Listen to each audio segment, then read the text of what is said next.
বাংলাদেশ থেকে পাচার হওয়া টাকা দেশে ফিরিয়ে আনা যাবে, এতে সন্দেহের কোনো অবকাশ নেই, এমনটি মনে করেন টিআইবি নির্বাহী পরিচালক ইফতেখারুজ্জামান। তিনি বলেছেন, এজন্য আইনি কাঠামো এবং রোডম্যাপ দুটোই করা আছে। এখন প্রয়োজন যথাযথ প্রক্রিয়া অনুসরণ করা। নিউজ 24-কে দেয়া সাক্ষাৎকারে তিনি বলেছেন, দুর্নীতি দমন কমিশনে এমন সংস্কার প্রয়োজন যেন সরকার পরিবর্তনের সঙ্গে সঙ্গে দুদকের চরিত্র পরিবর্তন না হয়। শাহ আলী জয়ের প্রতিবেদন। প্রাথমিকভাবে 6টি কমিশন গঠন করার সিদ্ধান্ত নিয়েছে।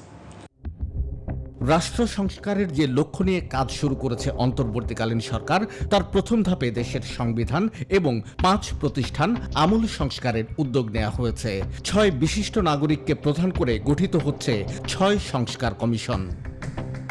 দুর্নীতি দমন কমিশন দুদক সংস্কারে যে কমিশন গঠন হচ্ছে তার প্রধানের দায়িত্ব পালন করবেন দুর্নীতি বিরোধী সংস্থা ট্রান্সপারেন্সি ইন্টারন্যাশনাল বাংলাদেশ টিআইবির নির্বাহী পরিচালক ইফতেখারুজ্জামান। তিনি বলছেন, রাজনীতি এবং আমলাতন্ত্র সংস্কার না করে শুধু দুদক সংস্কার হলে এর সুফল মিলবে না।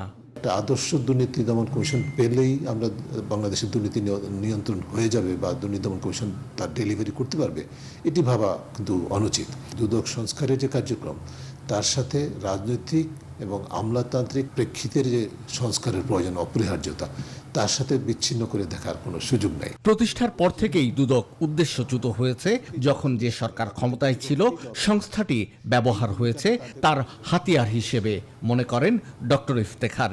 সঠিক প্যাড আর সঠিক তথ্য দিয়ে এসব সামলে নিব এক হয়ে। Monalisa sanitary napkin. এই চর্চাটাকে বন্ধ করার জন্য অবশ্যই আমাদের একটা সর্বোচ্চ প্রাধান্য থাকবে। মনে রাখতে হবে যে দুদকের দায়িত্ব হচ্ছে যে সরকার কর্তৃক প্রতিষ্ঠিত একটা প্রতিষ্ঠান হওয়া সত্ত্বেও জনগণের অর্থে, জনস্বার্থে যেহেতু তারা কাজ করবে, সেই কারণে তাদের দায়িত্ব হচ্ছে যে সবার আগে সরকারকে জবাবদিহিতা নিশ্চিত করা।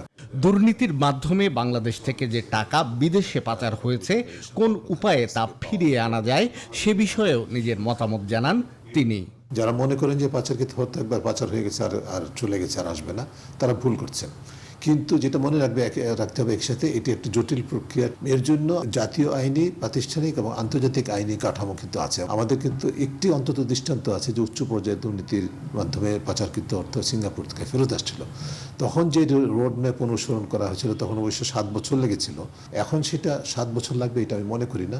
এখন আন্তর্জাতিক প্রেক্ষিতে বিষয়গুলো আরও মসৃণ হয়েছে, সহজতর হয়েছে। ডক্টর ইফতেখারুজ্জামান মনে করেন, 2 দশকে দুর্নীতি দমন কমিশন নিয়ে মানুষের মধ্যে অনাস্থা তৈরি হয়েছে। সে পরিস্থিতি কাটিয়ে ওঠাই হবে দুদকের সামনে বড় চ্যালেঞ্জ। শাহ আলী জয়, নিউজ 24, ঢাকা।